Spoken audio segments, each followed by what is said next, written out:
ያላችሁበትን ቦታ በነገራችን ላይ ስታጡት ነው የምታውቁት። አሁን እግዚአብሔር በነገራችን ላይ ሳንጮህ ቀርተን አይደለም ዝም የሚለን፣ ከጩኸታችን ባልተናነሰ ግን ኃጢአት ሳያንሰን በደል ስለምናበዛ በምንጮህበት ልክ እኮ በምንጣራበት መጠንና ድምጽ ልክ አብረን እኮ ዝም ማለትና መቀነስ ያለብን በደልም ጭምራል። ግን እኛ በዚህ በኩል እንጮሃለን፣ በዚህ በኩል ደግሞ ሌላ ኃጢአትና ደባ እንሰራለን። በህልማችሁ ተኝታችሁ አየን የምትሉትን አልጋችሁ ላይ የተገላበጣችሁ የምትመለከቱትን ነገር በሙሉ እናንተ እንደገዛ ፈቃዳችሁ አትተርጉሙት። ያየው ቀይ ሰው በሙሉ ማርያም አይደለም፣ ሚካኤል አይደለም፣ ገብርኤል አይደለም፣ መናፍስትን ሁሉ መርምሩ ይላል መጽሐፍ። አንዳንድ ሰው ስንት ቤተ ክርስቲያን ውስጥ ያላየው ያልተማረው ያላወቀው ያልደረሰበት ህይወትን ሰጥቶት ሊለውጠው የሚችል ስንት ነገር እያለ ያለበት ቦታ ላይ ሆኖ እኔ ራበኝ ምንም እኮ ጠብ የሚል ነገር አላገኘውም ይላል። ሰው ከእግዚአብሔር ጋር ካልሆነ በነገራችን ላይ እንኳን ሰፊው ቀርቶ ጠባቡም ቦታ ራሱ አይመጥነው። በጣም አድርጎ ነው የሚረበሸው፣ በጣም አድርጎ ነው ውጣ ወረድ ውስጥ የሚገባው። ዛሬ ሀገር ወገን ዘመድ ሁሉም ይርሳው እንጂ ቤተክርስቲያን የዋለችውን ውለታ እግዚአብሔር ያውቀዋል። በደንብ ጠንቅቆ ነው የሚያውቀው። አንዳንዶችም በደንብ አድርገው የተረዱትም አሉ። ቤተክርስቲያንን ማቆየት፣ ቤተክርስቲያንን መጠበቅ፣ ቤተክርስቲያንን እንዳለችበት ክብሯና ወሰኗ ሰላሟን መስጠት ለኛ ብቻ ሳይሆን ለሁሉም የሚተርፍ እንደሆነ ጠንቅቆ የሚያውቁት አሉ። በአንጻሩም ደግሞ የማይመለከታቸውም አሉ፣ አያገባንም የሚሉ። ዛሬ እግዚአብሔር በነገራችን ላይ ስንጮህ ምናልባት ዝም ያለን እንደ ሙሴ ምክንያት ሊያገኝባቸው የሚችሉ ሰዎች ስላላገኘ ቢሆን እስከኛ መካከል እንደ ሙሴ ቅን የሆነ እንደ ሙሴ ራሱን ዝቅ ያደረገ እንደ ሊቀ ነቢያት እንደ ቅዱስ ሙሴ እኔ ከሌላው ልቅደም ብሎ ነፍሱን ለሌላው አሳልፎ የሚሰጥ ሰው ከኛ መካከል አለ እንዴ? እኛ ሌላውን መማገድን የምናውቅበት እንጂ ሌላውን መክተት እሳት ውስጥ ነው የምናውቀው እንጂ ወንድሜ እህቴ ከምትቃጠል በኔ ምክንያት ነው የመጣው ብለን እንኳን አንመጣም። እናንተ አልጋችሁን ተማምናችሁ ስትተኙ እግዚአብሔር ግን ካልጋው በታች የተሸከመው እጅ እሱ እንዳትናወጡ የጠበቃችሁ። እግዚአብሔር አብሮ ካለ ጥቂትም ሆነ ትፈራለህ። እግዚአብሔር አብሮ ከሌለ ለምን ዓለምም አትሆንም ባዶ ነው። አሁን እኛ እንዳለን እንደ ቁጥራችን ተሰሚነታችን ምናችን የጎደለው ለምን ይመስላል? ጉዳዩ የቁጥር ሳይሆን ማን አብሮን ከኛ ጋር መሆን ስላለበት ነው። እግዚአብሔር ከኛ ጋር አብሮ መኖር ስላለበት ነው። ለዛ ነው የቤተ ክርስቲያን የዘወትር ልመናዋ ጸሎት የሆነው። ለዛ ነው ቁጥር ሊኖረን ይችላል። ነጠላ አጣፍቶ ሊመጣ የሚችል ሰው ከየቤተ ክርስቲያኑ ላይ ጠፋ ይችላል። ግን ጌታ ሆይ አንተ አብረን ከሌለህማ ምን ዋጋ አለን እኛ?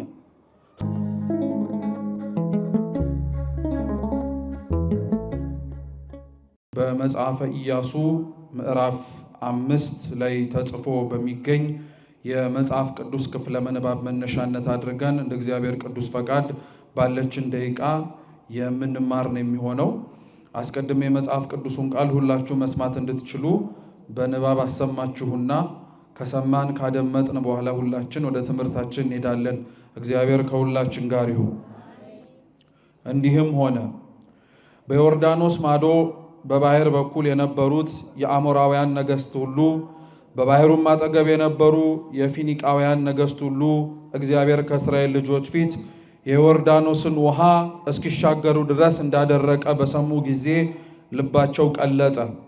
ከእስራኤልም ልጆች የተነሳ አእምሯቸውን ሳቱ። በዚያን ጊዜም እግዚአብሔር ኢያሱን ከሻፎ ድንጋይ የባልጩት መቁረጫ ሰርተህ የእስራኤልን ልጆች ዳግመኛ ግረዛቸው አለው። ኢያሱም የባልጩቱን መቁረጫ ሰርቶ የግርዛት ኮረብታ በተባለ ስፍራ የእስራኤልን ልጆች ገረዘ። ኢያሱ ሕዝቡ ሁሉ የገረዘበትን ምክንያት ይህ ነው።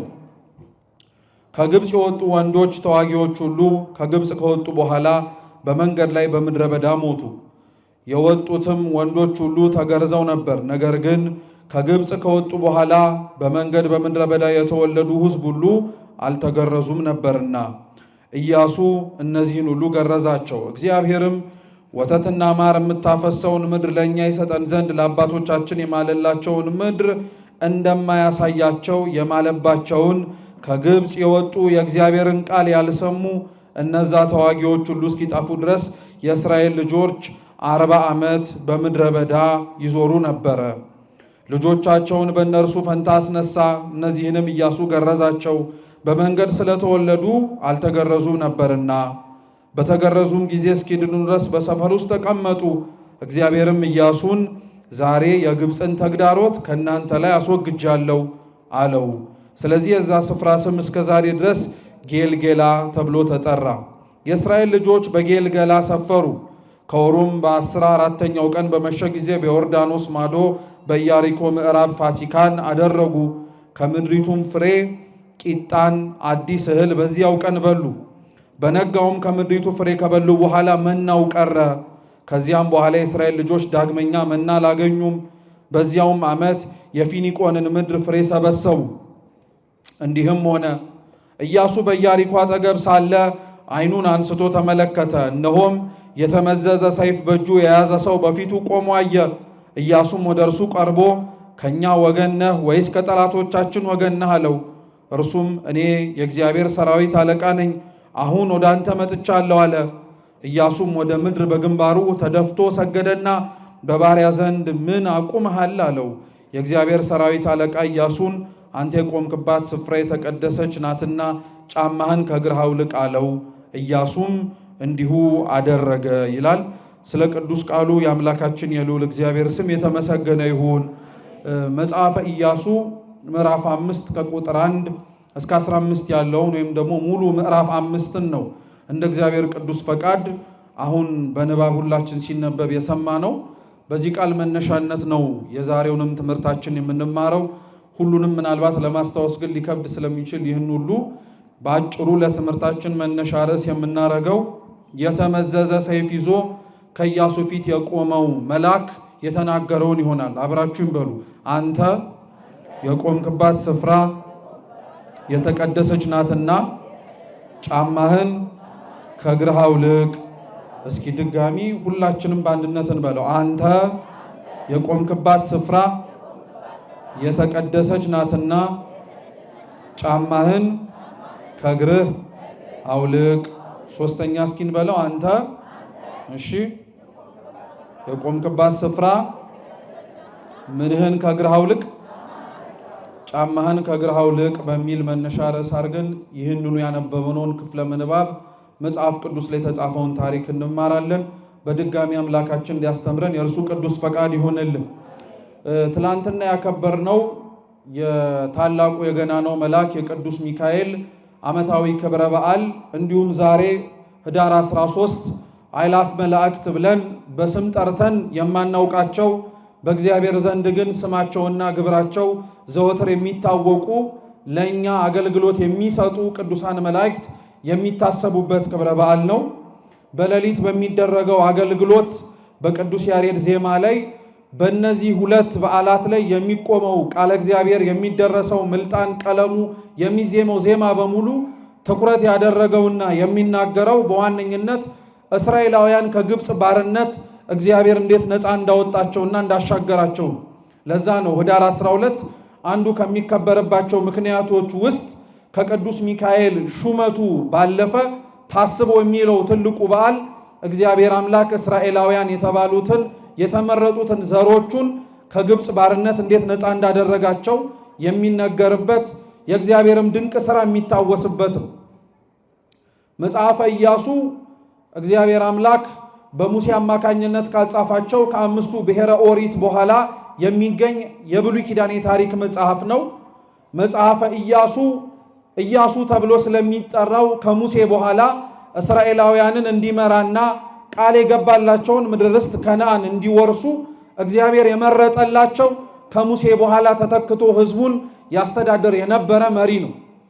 ኢያሱ እንደ እግዚአብሔር ቅዱስ ፈቃድ ሕዝቡን ይመራ የነበረ ሕዝቡንም ደግሞ ተስፋ ያደረጉትን ምድረ ርስት ከነዓንን እንዲወርሱ በጣም ትልቁን ስፍራ የተጫወተ ታላቅ መሪ ስለነበረ እስራኤላውያን በጣም ትልቅ ስፍራ ይሰጡታል።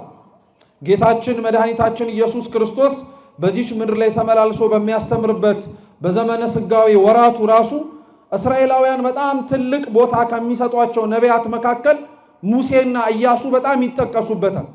ታስታውሱ እንደሆነ ክርስቶስ በፊልጵስዩስ ቂሳሪያ ላይ ተቀምጦ ደቀ መዛሙርቱን ጥያቄ ጠይቋቸው ነበረ። ምን አላቸው? ሰዎች የሰውን ልጅ ማን ይሉታል አላቸው። ስለ ማንነቱን የጠየቃቸው እና ሰዎች ተብለው የሚጠሩት ከደቀ መዛሙርቱ ውጪ ያሉት ሰዎች ክርስቶስን ማን ብለው እንደሚጠሩት ተናገሩ። አንዳንዶች መጥምቁ ዮሐንስ ነው ይሉሃል፣ አንዳንዶች ኤርምያስ ነው ይሉሃል፣ አንዳንዶች ኤልያስ ነው ይሉሃል፣ አንዳንዶች ደግሞ ከነቢያት አንዱ ነህ ብለው ይጠሩሃል አሉ። ሕዝቡ ስለ ክርስቶስ የተናገረውን ደቀ መዛሙርቱ እንዲህ ይሉሃል ብለው የተናገሩት እንዲሁ ዝም ብሎ በመላምት የተነሳ አይደለም። ክርስቶስ መስለውናል ብለው የጠሯቸውና እነሱ ሊሆን ይችላል ብለው የዘረዘሯቸው ሰዎች ጋር ክርስቶስ የሚያመሳስል ነገር ስላለው ክርስቶስን አንዳንዶች መጥምቁ ዮሐንስ ነህ ይሉት የነበሩት ዮሐንስ መጥምቅ በበረሃ ከነበረው ቆይታው በኋላ ወደ ኢየሩሳሌም ወርዶ ዮርዳኖስ ወንዝ ላይ ሲያጠምቅ የሚታወቅበት ትልቁ ስብከቱ የነበረው መንግሥተ ሰማያት ቀርባለችና ምን ግቡ ነው። ይሄን ስብከት ክርስቶስ ራሱ ከገዳመ ቆሮንቶስ ቆይታው በኋላ ሲወጣ የሰበከው ስብከት ነው። ስለዚህ በስብከት ስለሚመሳሰሉ አንዳንዶች ማን ይሉሃል አሉት? መጥምቁ ዮሐንስ ነው ይሉሃል አሉት።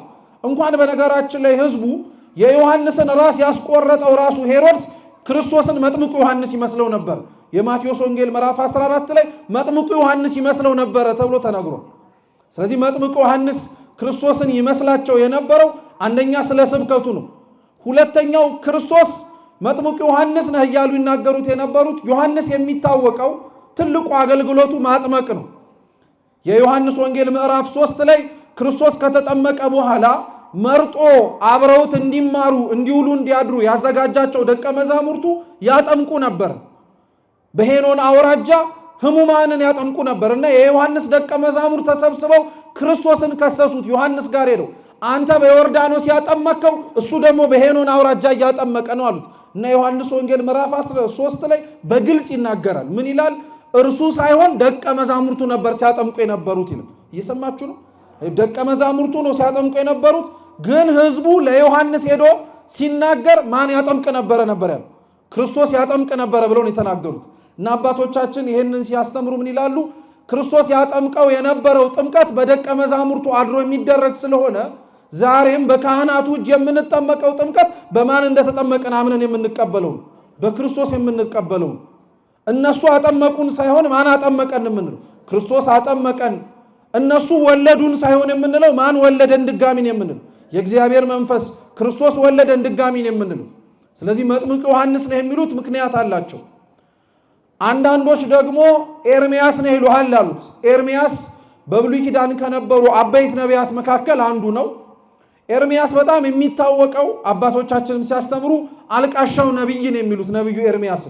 ለምን? ህዝቡ በጣም በምርኮ በግዞት በቀኝ ግዛት ሲሰቃይ ስለነበረ፣ በተለይ ደግሞ በባቢሎን ምርኮ ዘመናት ውስጥ ሲመላለስ ስለነበረ ስለ ህዝቡ ያለቅስ ያነባ ነበር እና ራሱን ተከትሎ ራሱ ትንቢተ ኤርምያስ ከሚባል መጽሐፍ ውጭ መጽሐፍ ቅዱሳችን ላይ ሰቆቃወ ኤርምያስ የሚል መጽሐፍ አለ። ሰቆቃ ማለት ሙሾ እኮ ማለት ነው። ሐዘኑ ያለቅሰው የነበረውን ለቅሶውን ከእንባው ውጪ ይናገረው የነበረውን ቃል መጽሐፍ ቅዱሳችን ላይ አለ።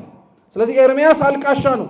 ክርስቶስም ያለቅስ ነበር እኮ በነገራችን ላይ ወደ ኢየሩሳሌም ሲገባ ህዝቡን ሲመለከታቸው እረኛ እንደሌላቸው በጎች ሲቅበዘበዙ አየና ክርስቶስ ለበጎቹ አለቀሰ። እንዲህ እንዲሆኑበት አልነበረም ነበር የጠበቀው። ስለዚህ ኤርምያስ ያለቅስ ነበረ፣ ክርስቶስም ያለቅስ ነበረ። ስለዚህ አንዳንዶች ማነህ ብለው ጠሩት? ኤርምያስ ነህ አሉት። እየሰማችሁ ነው። አንዳንዶች ደግሞ ኤልያስ ነህ አሉት። ኤልያስም እንደዚሁ በአንደኛ ነገሥት ተጽፈው ከሚገኙ ነቢያት መካከል አንዱ ነው። ኤልያስ በጣም የሚታወቅበት ትልቁ መገለጫው አምልኮተ እግዚአብሔር ላይ ቀናኢ ነው። በእግዚአብሔር አይደራደርም። ብቻውን ከነገስታት ፊት ቆሞ ይከራከር ነበር። እና አክዓብ እንደ ኤልዛቤል ቢያገኙት እጃቸውን አንስተው ነፍሱን ሊያጠፉት የሚፈልጉት ከእግዚአብሔር ፊት ግን ንጽሕናው የተመሰከረለት የነሱን ነውርና ነቀፋ ሳይፈራ ሳይጸጸት ስለ ነፍሳቸው ሲል ይገስጻቸው ነበር።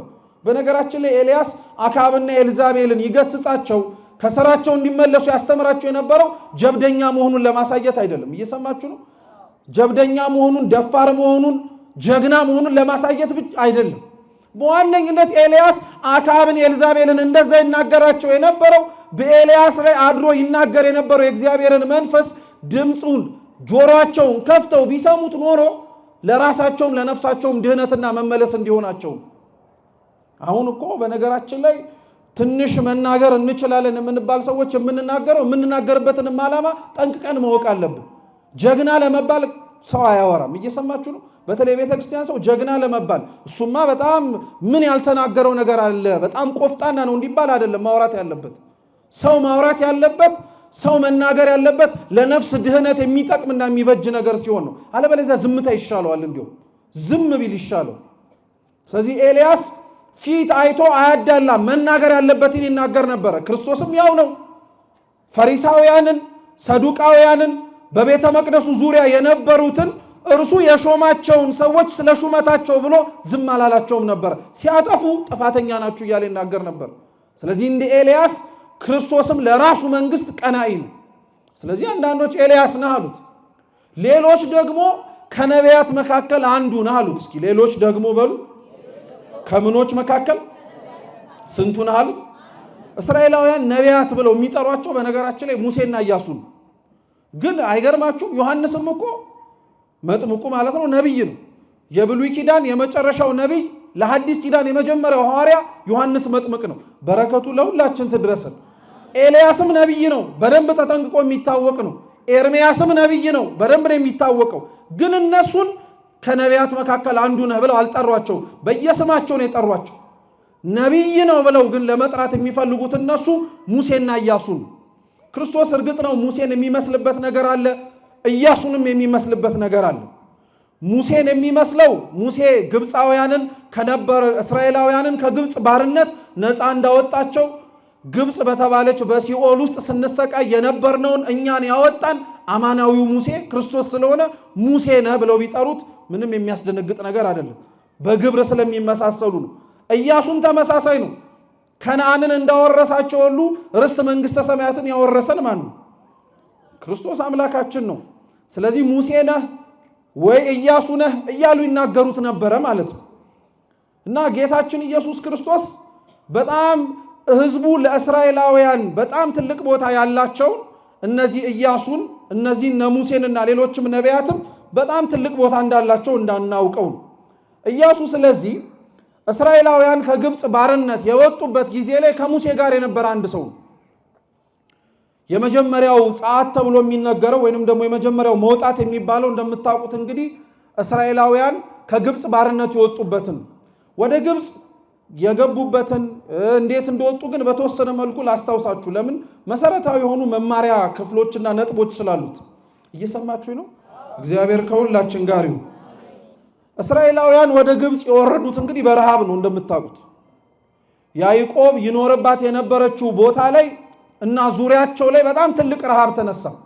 ስለዚህ ያን ረሃብ ለመታገስ ያን ረሃብ ለማለፍ ተብሎ በግብፅ መሬት ላይ ምግብ እንዳለና ያንን የረሃብ ዘመን ለማሻገር የሚያስችል ደግሞ ቋትም ጎተራም እንደሞላ ሰሙ። ያዕቆብ ይህንን የረሃብ ዘመን እሱና ቤተሰቦቹ እንዲያልፉ ብዙ ነገር ሞክሯል። እንደምታውቁት ወንድሞቹ ወደ ግብፅ እየወረዱ እህል ይሸምቱ ነበር። በግብፅ ደግሞ ረሃቡን እንዲያልፉ ያንን የመጣባቸውን መከራ ህዝቡን እንዲያሻግር ደግሞ በገዛ እጃቸው የሸጡት ወንድማቸው ደግሞ እዛ አለ፣ ዮሴፍ የሚባለው። ዮሴፍ ያለባት ቦታ ላይ ግብፅ ላይ እህል እንዳለ ሰሙና ለአባታቸው ነገሩት። እዚህ ከምንሞት እዚህ ከምንጠፋ ወዴት እንውረድ አሉት። ወደ ግብፅ እንውረድና እንጥገብ አሉት። የሚገርመው የእነሱ አስተሳሰብና ሐሳብ አለን። በነገራችን ላይ በጣም የሚገርመው ምን እንደሆነ ታውቃላችሁ? የያዕቆብ መልስ ነው። ኦሪት ዘፍጥረት ምዕራፍ 46 ላይ እህል እንዳለ ግብፅ ሲነግሩት ያዕቆብ ተነስቶ አልሄደም። መጀመሪያ ፈቀቅ አለና ጸሎት አረገን የሚል አይገርማችሁ? ረሃብ እኮ የሚያስታግስ ነገር እኮ አይደለም። ጥም እኮ እስኪ ቆይ ነገ የሚያስብል ነገር አይደለም። ረሃብና ጥም ከበላንና ከጠገብን በኋላ ሌላው ነገር ይደርሳል ብለን በጣም ትኩረት የምንሰጠው ነገር ነው። ያዕቆብ አይገርማችሁም? ከረሃቡና ከጥሙ በላይ እግዚአብሔር ፈቅዶ ነው ወይ የምወርደው ብሎ ጠየቀ። እና እግዚአብሔር ወደ ግብፅ ለመውረድ አትፍራሉ፣ እዛ የሚሰራው ሐሳብ ስላለ አስቀድሞ ከአባትየው በፊት ልጁን ልኮ ቦታውን እንዲስተካከልለት ስላደረገ ውረድ አለው። ዛሬ ስንቱ ነው በነገራችን ላይ እንጀራ ብሎ የጠየቀውን ከእግዚአብሔር ለመቀበል ፈቃድ ነው ብሎ የሚለምን ሰው አለ? እንደኛ እንጀራ ስጠኝ ነው እንጂ ፈቃድ ይሁን ከዛ በኋላ የሚመጣ ጉዳይ።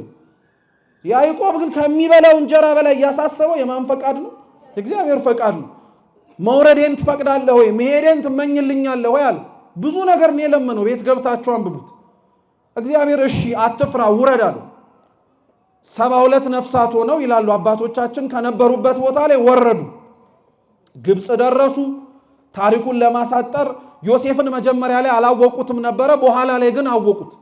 ከዛ በኋላ አባታቸውንም በዛ በግብጽ ዙሪያ ይገኝ የነበረውን ምግብ እያበላ እያጠጣ እንዲኖር አደረገው። ያዕቆብ ግን በጣም የሚገርማችሁ ሲበላ ሲጠጣ ረሃቡንና ጥሙን ሲረሳ ሙሉ በሙሉ እግዚአብሔርን አልረሳውም እና መጨረሻ ላይ የሚያርፍበትና የሚያንቀላፋበት ዘመን ሲደርስ ምን አላቸው? ለልጆቹ ሰብስቦ አደራችሁን ነፍስ ከስጋዬ በምትለየበት ጊዜ ላይ እዚህ ሳይሆን ሀገሬ ቀበሩኛል። እየሰማችሁ ሀገሬ ቀበሩ። ሰው የሞተበት ቦታ ላይ የትም ቢቀበር እኮ ችግር የለውም። አንዳንዶቻችን እንደውም በወሬ ራሱ ሰው ሰምታችሁ አጣሙ። ዋናው ልሙት እንጂ የትም ቀበሩኝ እኔ አይመለከተኝ፣ ወንዝም ዳር ጣሉኝ የሚል ሰው አለ። የትም መጣልም አንፈልግም። ይሄ እኮ የከበረ ሰውነት እኮ ነው። ማረፊያው ቤተ መቅደስ ነው መሆን ያለበት እንጂ የትም ጣለኝ አይባል። ሲጀመር የኛ አይደለም የትም ቦታ የምንጥለው ሰውነት ራሱ የማን ነው? የእግዚአብሔር ነው። ስለዚህ በእግዚአብሔር ቦታ ላይ ነው ማረፍ ያለበት። ያዕቆብ ምን አለ? የወጣውበት ቦታ ላይ ሄዳችሁ ቅበሩኝ ከአባቶቼ ከአብርሃም ከይስሐቅ ጋር አለ። ይሄ እኮ ብቻ አይደለም። ዮሴፍስ የሚያርፍበት ጊዜ ድረስ እኔንም አለ። እንግዲህ አስቡት፣ ዮሴፍ እኮ ግብጽ ላይ ንጉስ የነበረ ሰው ነው።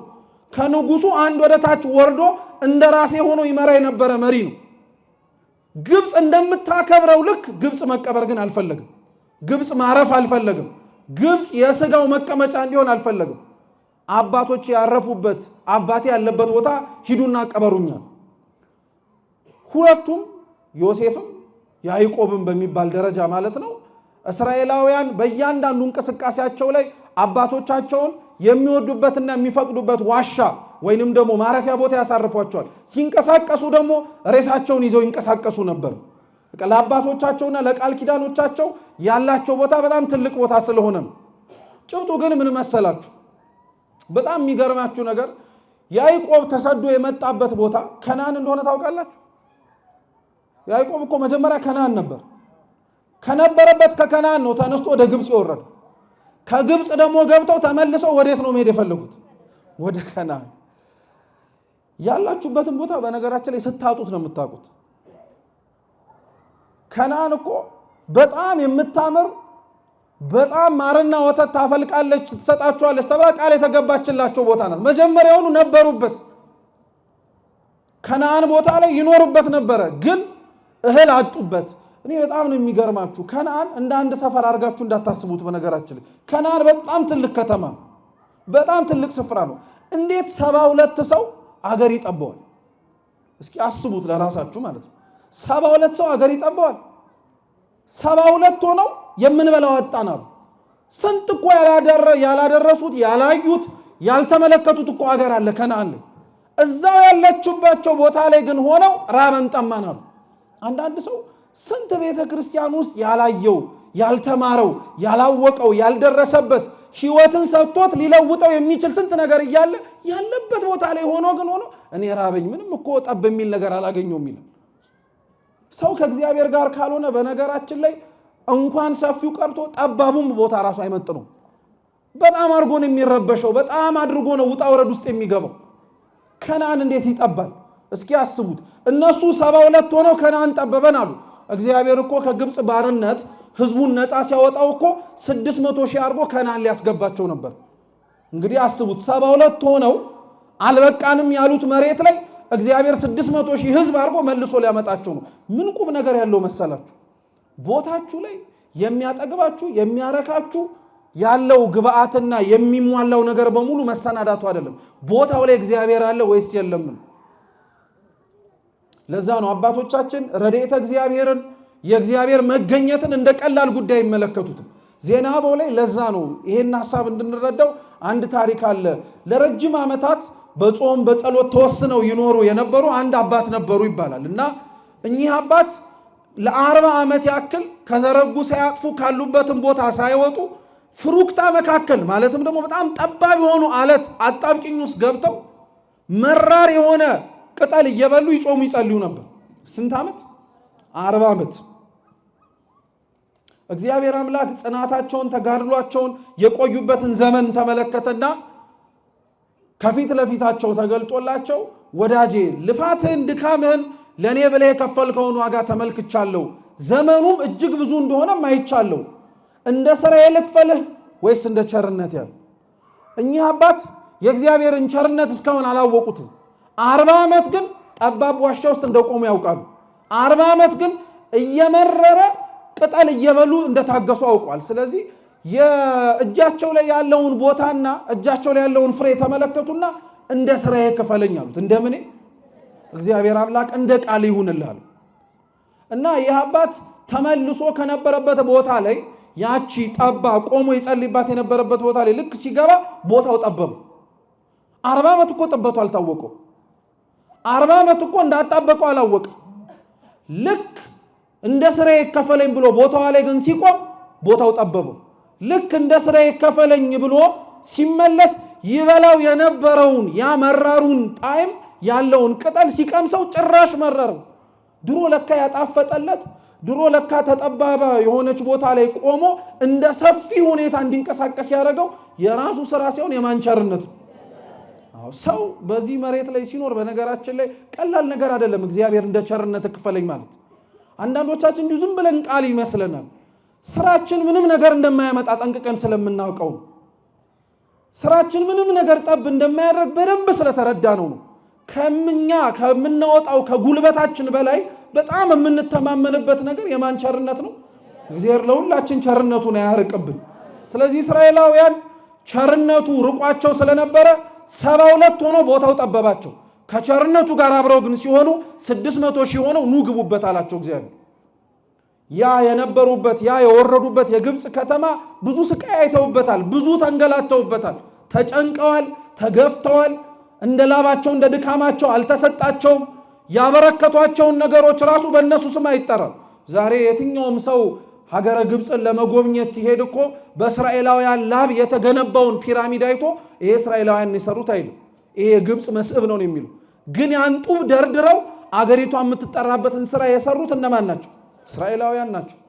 ዛሬ ሀገር፣ ወገን፣ ዘመድ ሁሉም ይርሳው እንጂ ቤተክርስቲያን የዋለችውን ውለታ እግዚአብሔር ያውቀዋል። በደንብ ጠንቅቆ ነው የሚያውቀው። አንዳንዶችም በደንብ አድርገው የተረዱትም አሉ። ቤተክርስቲያንን ማቆየት፣ ቤተክርስቲያንን መጠበቅ፣ ቤተክርስቲያንን እንዳለችበት ክብሯና ወሰኗ ሰላሟን መስጠት ለኛ ብቻ ሳይሆን ለሁሉም የሚተርፍ እንደሆነ ጠንቅቆ የሚያውቁት አሉ። በአንጻሩም ደግሞ የማይመለከታቸውም አሉ፣ አያገባንም የሚሉ። ስለዚህ እግዚአብሔር አምላክ እዛ ሁሉ ህዝብ ላይ ይሄ መዓት ይሄ ውርጅብኝ ሲወርድ ዝም ብሏቸው ነበር። ዝም አላቸው። 400 ዓመት እኮ ቀላል አይደለም። እኛ እንኳን ለዚህ ለተወሰኑ ዓመታት ለምንኖርበት እኮ ሀገር ቤተ ክርስቲያን ወገን የሚሰቃየውን እንግልትና ስቃይ አይተን ስናነባ ስናለቅስ እግዚአብሔር ለምን ዝም አለን እንላለን። አንተ እኮ አሁን ነው ዝም ያለ። እነሱ ስንት ዓመት ነው ዝም የተባሉት? 400 ዓመት። አንድ ሰው 400 ዓመት ይኖራል? መልሱ እንጂ አይኖርም አይደል? እኛ ስናውቀው በዚህ ዘመን ላይ በታይ 400 ዓመት እንደውም ተውት። ረጅም ዓመት ብዙዎቻችን አንኖርም። ወዲያውኑ በጊዜም እንጠራለን። ኖሩም ከተባለ ምናልባት ከመቶ ከዛ በላይ አንሄድ። 400 ዓመት ማለት ትውልድ አልፎ ትውልድ ተተክቷል። በችግር ውስጥ ብዙዎች አልፈው ሌሎችም ተወልደዋል እዛው ስቃይ ውስጥ። 400 ዓመት ሙሉ እግዚአብሔር ዝም አላቸው። ለምን ዝም አላቸው 400 ዓመት? ምክንያት አለው። በነገራችን አንደኛ ዝም ያላቸው ለምን መሰላችሁ? ህዝቡ ስቃይና እንግልት ላይ መሆናቸውን ሳያይ ቀርቶ አይደለም። ግን እስራኤላውያን ባሪያ ሆነው የተገዙበት የግብጽ መሬት ላይ እንደ ግብፃውያን ይኖሩ ነበር። በጣም እኮ ነው የሚገርማችሁ። ችግርተኛ ሆነው ያ ሁሉ መከራና ስቃይ የሚያደርስባቸው ህዝብ መካከል ሆነው የህዝቡን አምልኮተ ጣዖት አብረው ይሳተፉ ነበር። የህዝቡን ባህል፣ አኗኗር፣ እሴቶቻቸውን አብረው አጋብተው ነበር። ስለዚህ እግዚአብሔር እንዴት ይቅረባቸው? ከጩኸታቸው ባልተናነሰ የሚሰሩት ኃጢአትና በደል ነበር። አሁን እግዚአብሔር በነገራችን ላይ ሳንጮህ ቀርተን አይደለም ዝም የሚለን፣ ከጩኸታችን ባልተናነሰ ግን ኃጢአት ሳያንሰን በደል ስለምናበዛ። በምንጮህበት ልክ እኮ በምንጣራበት መጠንና ድምፅ ልክ አብረን እኮ ዝም ማለትና መቀነስ ያለብን በደልም ጭምር አለ። ግን እኛ በዚህ በኩል እንጮሃለን፣ በዚህ በኩል ደግሞ ሌላ ኃጢአትና ደባ እንሰራለን። ስለዚህ ዝም አላቸው። ሁለተኛ እስራኤላውያንን ዝም ያላቸው አይቶ እንዳላየ ሰምቶ እንዳልሰማ ዝም ያላቸው ሙሴ እስኪነሳ ድረስ ነው። 3 ምዕት ይናገራሉ። እግዚአብሔር ያለ ስራ ያለ ምክንያት ምንም ነገር አያረግም ይላል። ማረግ ተስኖት አይደለም። በነገራችን ላይ እየሰማችሁ ማረግ ተስኖት አይደለም። ያለ ሙሴ ህዝቡን ማውጣት፣ ያለ ሙሴ ያንን አገዛዝና ቀንበር ነፃ ማላቀቅ ከብዶት አይደለም። ሙሴን የፈለገው እግዚአብሔር ህዝቡን እንዲምር ምክንያት በሱ እንዲገኝ ስለፈለገ ነው። ዛሬ እግዚአብሔር በነገራችን ላይ ስንጮህ ምናልባት ዝም ያለን እንደ ሙሴ ምክንያት ሊያገኝባቸው የሚችሉ ሰዎች ስላላገኘ ቢሆን እስከኛ መካከል እንደ ሙሴ ቅን የሆነ እንደ ሙሴ ራሱን ዝቅ ያደረገ እንደ ሊቀ ነቢያት እንደ ቅዱስ ሙሴ እኔ ከሌላው ልቅደም ብሎ ነፍሱን ለሌላው አሳልፎ የሚሰጥ ሰው ከኛ መካከል አለ እንዴ? እኛ ሌላውን መማገድን የምናውቅበት እንጂ ሌላውን መክተት እሳት ውስጥ ነው የምናውቀው እንጂ ወንድሜ እህቴ ከምትቃጠል በኔ ምክንያት ነው የመጣው ብለን እንኳን አንመጣ። ታስተውስታላችሁ ሙሴ በጣም የሚታወቀው ትልቁ ነገሩ የነበረው እግዚአብሔር አምላክ በጣም ረጅም ዘመናት እስራኤላውያን ታግሷቸው እና ከአንድ ቀን በላይ ግን የምታስታውሱ ከሆነ በጣም አብዝቶ አዘነባቸው። ምክንያቱም ህዝቡ እንደተመረጠና እንደተቀደሰ ህዝብ አይንቀሳቀስም። ህዝቡ ቃል እንደተገባለትና እግዚአብሔር እንደሚያደርግለት ሰው አይራመድም ነበር። ስለዚህ ህዝቡን ላጠፋቸው ነው። ሙሴ ምን እንዳለ ትዝ ይላችኋል? ህዝቡን ከምታጠፋ እኔን ከህይወት መጽሐፍ ደምስሰኛለሁ። እኔ እግዚአብሔርን እምላችሁ እንዴት ከባድ ነገር እንደሆነ ታውቃላችሁ? አፈጣጣሪንም እርሳው እኮ ማለት እኮ መኖሬን ህልውናዬን መንግስትን ልታወርሰኝ ቃል ከገባህበት ከልቡና ላይ አጥፋኝ እኔን፣ እነሱን ግን ምህረት አድርግላቸዋል። እንዲህ ምክንያት ተገኝቶበት ሀገር፣ ወገን፣ ዘመድ፣ ቤተክርስቲያን የሚያስምር ሰው ይኖር ይሆን ከኛ መካከል? አያችሁት? እግዚአብሔር ዝም ሲል የሚሰራበትን ምክንያት እየፈለገ ነው ማለት ነው። እነዛ ምክንያቶችን ሌላ ሰው ነው ብላችሁ አትፈልጉ። እኛው ነን መስተካከልና መለወጥ ያለብን። እኛው ነን እግዚአብሔር ምክንያት ፈልጎ ሀገር፣ ወገን፣ ዘመድን እንዲምር ተስተካክለን መገኘት ያለብን። ሌላ ሙሴ አትጠብቁ። እኛው ነን ሙሴዎቹ። እኛው ነን መስተካከል ያለብን። እዚህ ሙሴ እስኪነሳ ኃጢአት በደላቸውን እስኪተው ድረስ ታገሳቸው። እነሱ ኃጢአት በደላቸውን አላቆሙም። ሙሴ ግን መጣ። ሙሴ ተነሳ፣ እንደምታስታውሱት ወጣ። ተመልሶ በእርጅና ወራት ደግሞ እግዚአብሔር አምላክ መልሶ ግብፅ ላይ አስመጣው። 10 መቅሰፍቶችን ፈርዖን ላይ ላከበት። የፈርዖን መቅሰፍትስ ላይ የምንማረው ቁም ነገር ምን መሰላችሁ? ኦሪት ዘጸአት ምዕራፍ 3 ላይ እግዚአብሔር አምላክ በጸጳጦሱ ሙሴን ሲያነጋግረው ሕዝቤን ሂድና ለፈርዖን ልቀቅ ብሎሃል በለዋል። እየሰማችሁኝ? ምን አርግ ብሎሃል? ልቀቅ ብሎሃል በለዋል። ሙሴ ብዙ ነገር ተናግሯል። እግዚአብሔር ከተናገራቸው ነገሮች መካከል በጣም የሚገርመው ምን መሰላችሁ? ምን አለ? የፈርዖንን ልብ አጽንቼባቸዋለሁ አለ። እየሰማችሁኝ? የፈርዖንን ልብ ያጸናው ራሱ ማን? እግዚአብሔር እኮ። እንዲጨክንባቸው ልቡን ያደነደንኩት ማንኛል? እኔ ነኛል። ለምን እንዴ? የነዚህስ መበደል አንድ ነገር ነው። የህዝቡ ማጥፋት እሱን ተውት። የሚያሰቃያቸው ሰው እንዳይራራላቸው ራሱ ልቡን ያስጨነቅኩት ማንኛል? እኔ ነኝ። እኔ አምላካቸው ነኝ። እግዚአብሔር ምን ሊለን ፈልጎ መሰላችሁ? የፈርዖን ልብ ያስጨከነው የፈርዖን ልብ እያያቸው እንዳይራራላቸው እየተመለከታቸው እንደያዝንላቸው ያደረገው ሊያስምርና ሊያስራራ የሚችል ነገር እነሱ ከእግዚአብሔር ፊት ስላላሳዩ። ሁሉም ከላይ ሲታይ የሚያለቅስ ይመስላል። ሁሉም ከላይ ሲታይ እያነባ ማረኝ የሚል ይመስላል። ከነሱ መካከል ግን አንዳንዶች ነበሩ ግብፅ አገዛዙ የተመቻቸው፣ መኖሩ የተስማማቸው። ወጥተውም እኮ አጉረምርመዋል። ታውቃላችሁ? ለሙሴ ተናግረውታል እኮ በደንብ አድርገው። ያወጣህን በረሃ ላይ ልትገለን ነው ብለውታል።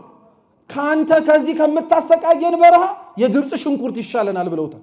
አያችሁ? ልባቸው ውስጥ ነበር በደንብ ጠንቅቆ። ስለዚህ ከልባቸው አውጥተው ከልባቸውም አሽቀንጥረው እግዚአብሔርን የሚፈልጉበትን ምክንያት ስላልተገኘ የፈርዖን ልብ እኔ ነኝ ያስጨከንኩባቸዋል። እግዚአብሔር እኮ እንደዚህ አይነት አምላክ እኮ ነው። ሳትፈልገው በልብ ውስጥ ሌላ ነገር ደባ ይዘህና ሌላ ዓላማ ኖሮ ከፊት ለፊቱ ስትቆም ሞኝ እኮ አይደለም እግዚአብሔር። ልብን ኩላሊትን ይመረምራል ሲባል ንግግር ብቻ ይመስለናል እንዴ? በደንብ አድርጎ ነው የሚፈትነው የሚያየው እግዚአብሔር። ስለዚህ ህዝቡን በደንብ አድርገው እንዲታሹ አረጋቸው። በደንብ አድርገው እንዲበቁ መከራ በቃን እስኪሉ ድረስ ችግር በቃን እስኪሉ ድረስ በደንብ አቆያቸው። ከዛ በኋላ ግን የፈርዖንን ልብ ያጸናው እግዚአብሔር መልሶ ራሱ ሰበረው። የመጨረሻው መቅሰፍት ትዝ የሚላችሁ ከሆነ 10ሩንም መቅሰፍት አረገና እግዚአብሔር 11ኛው መቅሰፍት የሚባለው ሞተ በኩር ነው። የፈርዖንን ልጅ ጨምሮ መቃንና ጉበኑን ላይ ደም ያልቀቡትን ሰዎች በሙሉ ከብትም እንስሳንም ጨምሮ የመጀመሪያ ልጆቻቸው ሞቱ ሁሉም። ፈርዖን 10 መቅሰፍት ሲመጣበት እኮ አንዴ እሺ አንዴም ብያለ ነበር። የገዛ ልጁን ግን ሲያጣ ከአቅሙ በላይ ሆነበት። በቃ ይዘህልኝ ውጣ አልፈልግም ማለት። እግዚአብሔር ለምን ይመስላችኋል 11ኛው መቅሰፍት መጀመሪያ ማድረግ አይችልም ነበር? ሞተ በኩርን መጀመሪያ አድርጎ እኮ በመጀመሪያው መቅሰፍት ማገላገል ይችል ነበር። መቅሰፍቱን በእያንዳንዱ ያሳልፈው የነበረው ያለውን ኃይል ለፈርዖን ለመግለጽ ሳይሆን የፈርዖን ልብ ተሰብሮ እሱም እግዚአብሔር እንዲመለከተው ነበር። እየሰማችሁ ነው? ያለ ምክንያት አላረገውም እግዚአብሔር። ግን የፈርዖን ልብ አልሰበርም አለ። ስለዚህ መጨረሻ ላይ ሊሰብረው የሚችለው የገዛ ልጁን ሲያጣ ስለሆነ ልጁን አሳጣው። ይዘህ ጠቅልለህ ውጣልኝ አለው። ህዝቡን ሙሴ እየመራ ሙሴን ደግሞ የእግዚአብሔር መልአክ ቅዱስ ሚካኤል እየመራ ባህሩን ተሻግረው ወጡ፣ ተገላገሉ። ያ ህዝብ ከግብጽ ሲወጣ 40 ቀን ነበር ይፈጅበት የነበረው ለመግባት። የት? ከነዓን። ከነዓን በነገራችን ላይ አሁን ባለው ፍልስጤም ውስጥ የምትገኝ ከተማ ናት እና ቅርብ ነው ልላችሁ ፈልጌ ነው። ከግብጽ ወደ ፍልስጤም ለመሄድ በአሁኑ በጥንቷ ጊዜም ጨምሮ 40 ቀን ነበር ይፈጅባቸዋል ያላቸው። 40 ዓመት ግን ተንገላቱ። ለምን? 40 ዓመት ያንገላታቸው መንገዱ ረዝሞ አይደለም። ለሚወርሱት ቦታ ግን የተዘጋጁ ሰዎች አልነበሩ። ስጠን ላሉት ስፍራ ግን እነሱ ብቁ አልነበሩ። ዛሬም ተመሳሳይ ነው። በነገራችን ላይ ስጠን የምንለውን ሰላም ለመቀበል እግዚአብሔር እጃችን ዝግጁ ካልሆነ እስከንዘጋጅ ያዘገየዋል። የምንለምነውን ፍቅር ለመቀበል ልባችን ክፍት ካልሆነ አሁንም እግዚአብሔር ያዘገየዋል። እንደ ጠራነው ጥሪ ፈጥኖ የማይደርሰው የተቀበልነውን ነገር ዋጋ መስጠት የምንችልበት ጊዜ ካልሆነ አሽቀንጥረን መልሰን እንጥለዋለን። ለዛ ነው በነገራችን ላይ ሰው እንዴት ክፉና ጨካኝ እንደሆነ የምታውቁት ልበ አምላክ ቅዱስ ዳዊት መዝሙር 13 ላይ ጸባያችን ምን አይነት ጸባይ እንደሆነ ይናገራል። እና ምን ይላል? ከመቃብር ክሱት ጎራኢቶሙ፣ አፋቸው እንደተከፈተ መቃብር ነው ይላል። መቃብር አስቡት። ሰው ሲሞት እኛ አጥበን ንጹህ የሆነ ጨርቅ አምጥተን ገንዘን አዲስ የሆነ ሬሳ ሳጥን አምጥተን እንደየሀገሩ ስርዓት ደግሞ አንዳንዶችም ሽቶ የሚነሰንሱ አሉ። ሽቶ ነስንሰን አክብረን አፈር ውስጥ እንከተዋለን። ከ3 ቀን በኋላ ከ4 ቀን በኋላ ግን እስኪ እንዴት ነው ብለህ ቆፍረህ ብታየው እንጨቱም ቆሽሿል፣ ጨርቁም ቆሽሿል። አንተ ሽቶ የነሰነስከውም ሬሳ መሽተት ጀምሯል። መቃብር እንደሰጠው አድርጎ አይመልስም። እግዚአብሔርም እኛ እንደዛን ይሆንበት የሰጠንን ነገር በሙሉ አበላሽተን መለስንለት። ሰላም ሳይሰጠን ቀርቶ ነው አሁን እንደዚህ የምንጮኸው? ሰጥቶን አበላሸ ነው ተበጣበጥንበት። ፍቅር ሳይሰጠን ቀርቶ ነው ሰጥቶን እኛ ጥላቻን አነገስንበት። እንደኛ መቃብር የሆነ ማን አለ ታዲያ? ሁሉንም ነገር ሰጠን፣ አደረገልን፣ ሁሉንም ነገር አጎናጸፈን። አበላሸ ነው መልሰን እኛ ያበላሸነውን ነገር ደግሞ እኮ መልሰን እሱ ላይ እናላክከዋለን። አንተ እኮ ነህ እንሏል። እሱ ምን ያርግ? እሱማ ከባህሪው ራሱ እኮ መልካም ነው፣ ንጹህ ነው፣ ነውር ነቀፋ የማይስማማው ልዑል የሆነ አምላክ እኮ ነው። እኛንን የተሰጠንን መጠቀም ያቃተን። እግዚአብሔርነቱ ሁላችን ልቡናችንን ይመልስልን። ብዙ ተሰጥቶን ያልተጠቀምንበት ነገር አለ። ስናጣውና ስናበላሸው ብቻ እሪ እያልን የምንጮህበት ማለት ነው። እስራኤል እንዲህ ነበረ። ለቦታው አልተዘጋጀም። በረሃ ላይ ሲሄድ አበላኝ አለው እግዚአብሔርን። ስንዴ እኮ አዘርቶ ማብላት ይችል ነበረ በረሃ ላይ። መና ከሰማይ ማውረድ ይከብዳል ወይስ በረሃ ላይ ስንዴ ማዘራት? መልሱ እንጂ የትኛው ነው የሚቀለው? ስንዴው ነው የሚቀለው እኮ። መሬት ቅርብህ ነው። መሬት ቅርብ ነው። አሸዋውን እዛ እንኳን ሊበቅል አይችልም እንዳንል እግዚአብሔር ከሰማይ መና መውረድ ከቻለ አሸዋ ላይ ማብቀል አይሳነው። አሸዋው ላይ ግን እንዲዘሩ አልፈለግም። ለምን? እንዳይደክሙበት እኮ ነው። ዘርተው አጭደው ወቅተው እንዳይበሉት ጊዜ የለም። መንገደኞች ናቸው። ከሰማይ መና ወረደላቸው። ጠማን አሉት። ስሙ እስኪ ጠማን ሲሉትስ አፈሩ ላይ አሸዋው ላይ ውሃ መስጠት አይችልም? ይችላል። አፈሩ ላይ ውሃው ላይ ውሃ ቢሰጣቸው ነገር ግን ስሙ ውሃው ሲደፈርስባቸው መጠጣቱን ጠጥተነዋል፣ ግን ምን ዋጋ አለው? የደፈረሰ ውሃ ነው ብሎ ያሙታል። እንዴ እግዚአብሔር እኮ እንዴት አንቀባሮ እንደሚያኖረን አላወቃችሁ? አንቀባሮ አመላችንን ስለሚያውቀው አንቀባሮ ነው የሚያኖረው። አለት ላይ ውሃ ሰጣቸው። ደፈረሰ ብለው እንኳን ማጉረምረም አይችሉ። የአለት ውሃ ንጹህ ነው። በቃ ምንም እንከን አይገኝበትም። እንደዛ እየጠጡ መዝሙረ ዳዊት መዝሙር 77 ላይ ግን እግዚአብሔርን አሙት ይላል። አሙት ማብላት ይችላል ወይ? ማጠጣት ይችላል ወይ? አጥግቦ አብልቶ አኑሮ ልጆችን አሳድጎልህ እንዴት እግዚአብሔርን አታምነው? አንተ የረሳውን በጣም ብዙ ነገር እያስታወሰ እንደዚህ አንቀባሮ እያኖረ እንዴት እግዚአብሔርን ትረሳዋለህ? አንተ እኮ በጣም ብዙ እኔና እናንተ የረሳነው በጣም ብዙ ነገር አለ። ትላንትና ያጠቃንን ጠላት ረስተነዋል፣ ጠፍቷል። አሁን ትላንትና ሰላም የነሳንን ነገር ረስተነዋል። አሁንማ ጥሩ ላይ ነና። በእያንዳንዳችን ህይወት ነው የምላችሁ። እናንተ አልጋችሁን ተማምናችሁ ስትተኙ እግዚአብሔር ግን ካልጋው በታች የተሸከመው እጅ እሱ እንዳትናወጡ የጠበቃችሁ። እሱን እኮ ነው እንደዚህ ያደረገው። መጽሐፈ ቀሌምንጦስ ላይ አባቶቻችን የሐዋርያት ሥራም ላይም ጭምር በትርጓሜ ያስተምሩታል። ሐዋርያው ቅዱስ ጴጥሮስ እግዚአብሔርን ጠየቀው፣ አትተኛም ወይ ብሎ ጠየቀው። እየሰማችሁ ነው? አትተኛም አይደክምህም አለ እና እግዚአብሔር ቢያንቀላፋ ምን ሊመጣ እንደሚችል እንዲረዳው ብሎ እጅህን ዘርጋ አለውና ይላሉ አባቶቻችን፣ እጁ ላይ እንቁላል አስቀመጠለት። እየሰማችሁ ነው?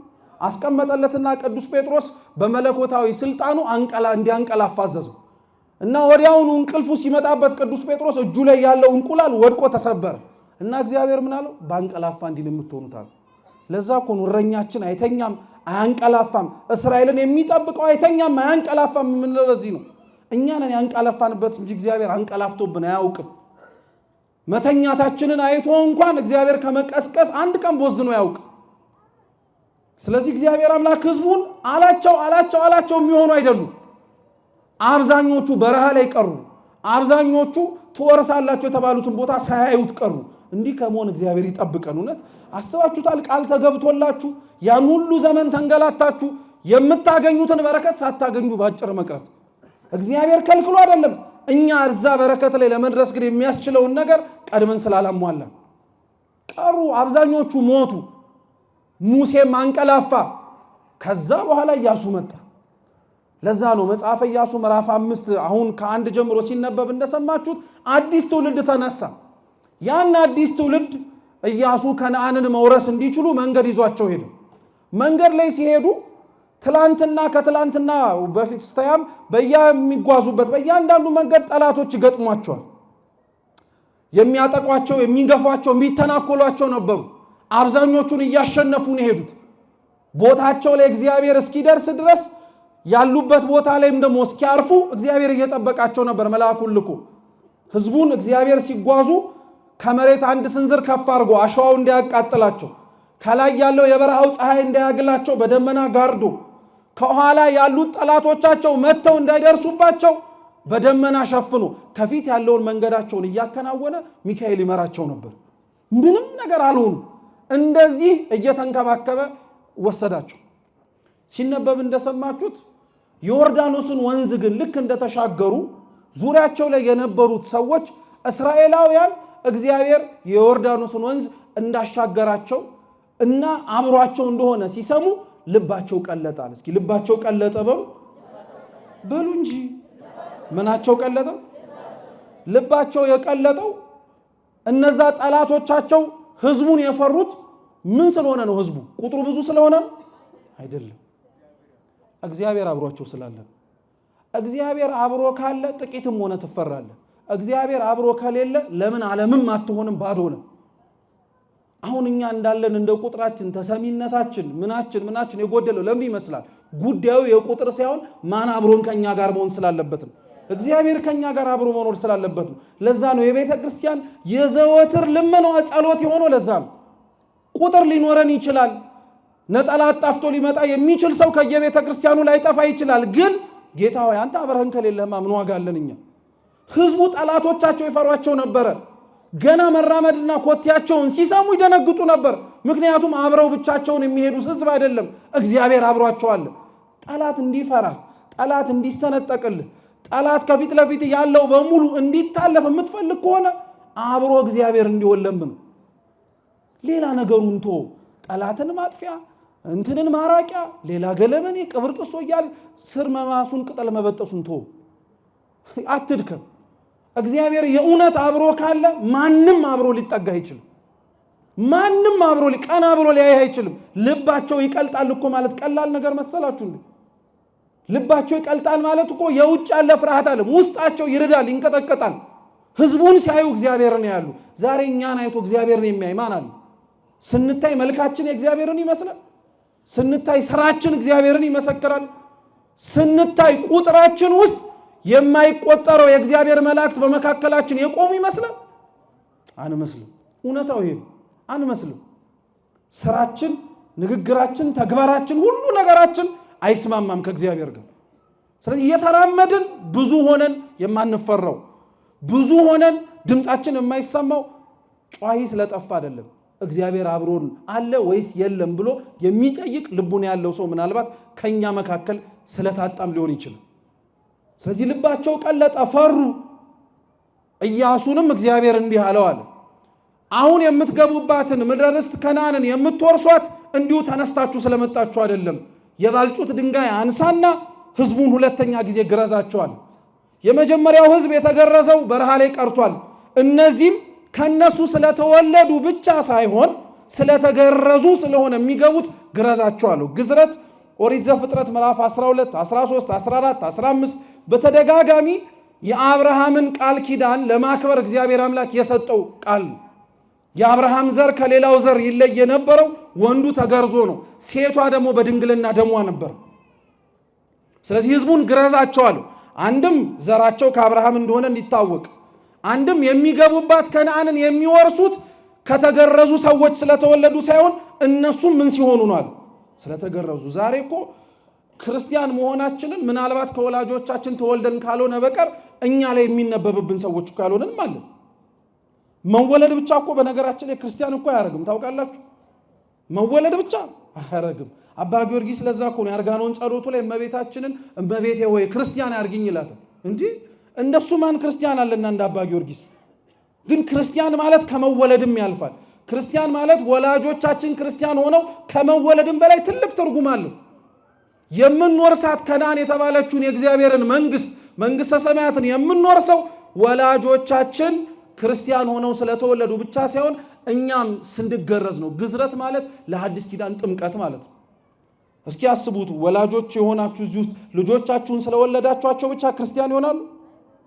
በ40 በ80 ቀን ምንድነው የምናስደረጋቸው? ቤተክርስቲያን አምጥተን እናስጠምቃቸዋለን። ግዝረት ለአብርሃም ዘር ቃል ኪዳን እንደሆነ ሁሉ ልጆቹ ናቸው የእግዚአብሔር ተብሎ ማመላከቻ እንደሆነ ሁሉ ለሐዲስ ኪዳን የእግዚአብሔር ልጆች ናቸው ተብለን የምንጠራበት ንጹህ ምልክታችን ግዝረት የተባለ ጥምቀታችን። ስለዚህ ግረዛቸው አለ። ደግሞ ግረዛቸው ሲል እኮ አንዴ አይደለም ሁለተኛ ጊዜ ግረዛቸው አለ። እስኪ ሁለተኛ ጊዜ በሉ እንጂ ያለ ምክንያት የተጻፈ አንዲት ቃል የለም። ልብ ብላችሁ ስሙ። ሰው ስንቴ ነው ሊገረዝ የሚችል? አንዴ ነው አይደል? እናንተ አታውቁም እኮ ምን ሆናችሁ ነው? ስንቴ ነው ሰው ሊገረዝ? ወንድ ልጅ ስንቴ ነው የሚገረዘው? ሁለቴ ይገረዛል? አይገረዝም። ሁለቴ ጊዜ ወይም ሁለተኛ ጊዜ ግረዛቸው ማለት ምን ማለት መሰላችሁ? አንደኛ እንደ ታሪኩ አውድ ብትመለከቱት አዲስ ህዝብ ስለሆነ ምን አርጋቸው ማለት ነው? ስላልተገረዙ ግረዛቸው ማለት ነው። ስለዚህ አዲስ ድጋሚ ህዝብ ስለሆነ ግረዛቸው ለማለት ነው። ሁለቴ ግረዛቸው ግን ማለት ምን መሰላችሁ? የመጀመሪያው ግዝረት ተብሎ እየተጠቀሰ ያለው የኦሪቱ የመጀመሪያው ህግ ነው። ግረዛቸው ያለው በድንጋይ ነው። ድንጋይ የተገረዙበት ብቻ ሳይሆን የእግዚአብሔርን ትእዛዝ የተቀበሉበት ህግም ጭምር ነው። ጽላቱን እግዚአብሔር በምን ላይ ነው ህጉን ጽፎ የሰጣቸው? በድንጋይ ነው። የመጀመሪያው ግርዛት እሱ ነው። መጀመሪያ በህጉ ገረዛቸው። ኃጢአትን፣ ነውርን፣ ጥፋታቸውን እንዲያስተካክሉ። የተገረዘ ሰው የሚወድቀው ስጋ እንደማያስፈልገው ሁሉ በህጉ ገረዛቸውና ኃጢአታችሁን ተው አላቸው። እነሱ ሊሰሙ ነው እንዴ? ጭራሽ ህጉን ይዞ የወረደውን ሙሴ እነሱ ታች ምን ሲያረጉን የጠበቁት? ጥጃ ሰርተው እያመለኩ። እግዚአብሔርን ህግ ስጠኝ ብሎ የሚለምን ህዝብ ህጉን እስኪሰማ ድረስ መታገስ አለበት። እግዚአብሔርን አናግረኝ፣ ምን እናርግ፣ እባክህ መልእክትን ስጠን፣ ምን ማድረግ እንዳለብን ምራን ካለ ድምፁን እስኪሰማ መታገስ አለበት። ዘገየብኝ ብሎ ሌላ ነገር ማድረግ አይችልም። ዛሬ አብዛኞቻችን እግዚአብሔርን ጠርተ ነው ተማጽነ ነው ምን እንድናረግ ትፈልጋለህ ብለ ነው ድምፁን ለመስማት ራሱ አንፈልግም። እኛው ራሳችን የምናደርገውን ወሰነናል። ቶሎ ብለን እንጸልይና በል በቃ በዚህ ደግሞ ዘምተን የሆነ ነገር እናርግ ይባላል። እንዴት ማለት ነው?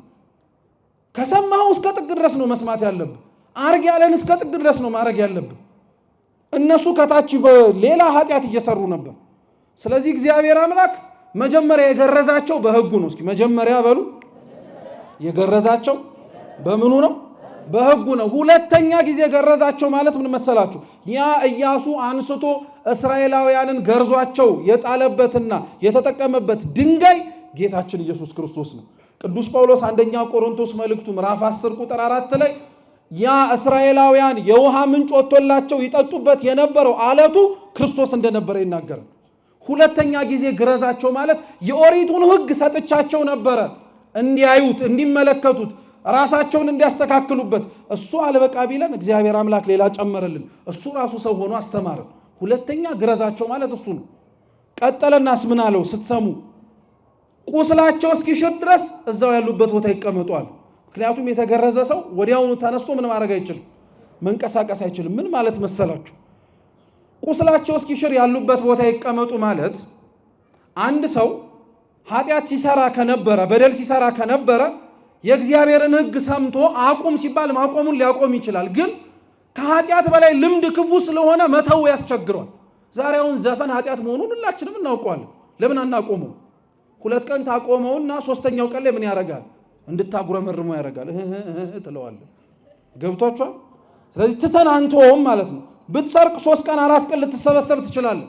ብትጠጣ ብትዘሙት ሌላም ነገር ብታረግ ጥለን አንጥለውም ማለት ነው። እየሰማችሁ ነው? ቁስል ማለት እሱ ነው። ኃጢአት ጠባሳ ቁስል ጥቶ ነው የሚያልፈው።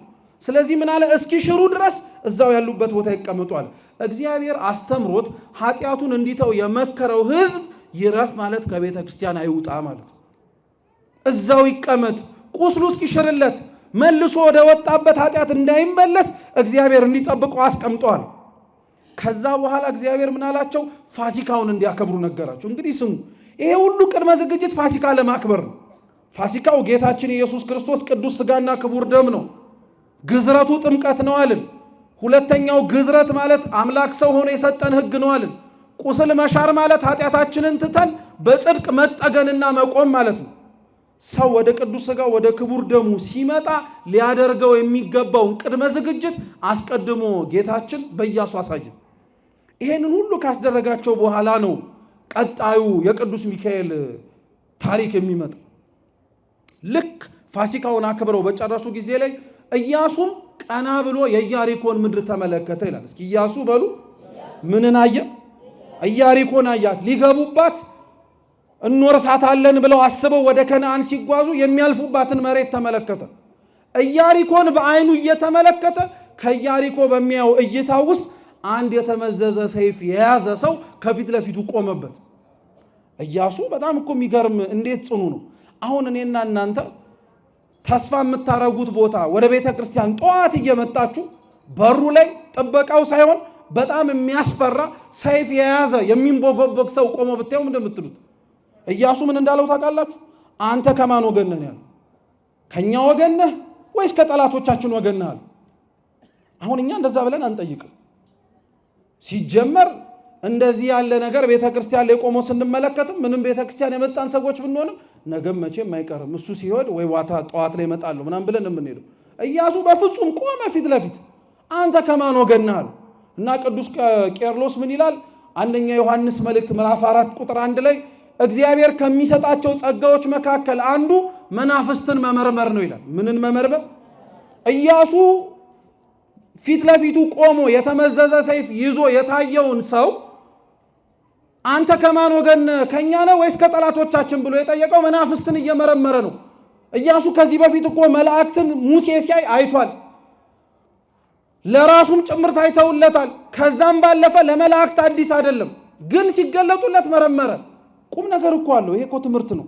በህልማችሁ ተኝታችሁ አየን የምትሉትን አልጋችሁ ላይ የተገላበጣችሁ የምትመለከቱትን ነገር በሙሉ እናንተ እንደገዛ ፈቃዳችሁ አትተርጉሙትን። ያየኸው ቀይ ሰው በሙሉ ማርያም አይደለም፣ ሚካኤል አይደለም፣ ገብርኤል አይደለም፣ መናፍስትን ሁሉ መርምሩ ይላል መጽሐፍ።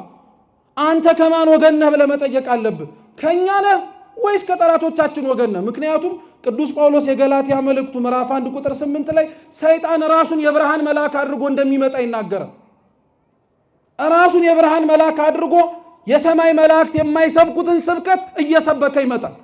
ስለዚህ ቅዱስ ኢያሱ ጠየቀው፣ አንተ ከማን ወገን ነህ? ከኛ ነህ ወይስ ከጠላቶቻችን ወገን ነህ? የተመዘዘ ሰይፍ ይዞ የቆመው ያ ወታደር ምን ብሎ መለሰለት? ከእናንተም ወገን አይደለሁም፣ ከጠላቶቻችሁም ወገን አይደለሁም፣ እኔ የእግዚአብሔር የሰራዊቱ አለቃ ነኝ አሉ። እስኪ እኔ በሉ የእግዚአብሔር የሰራዊቱ አለቃ ነኝ።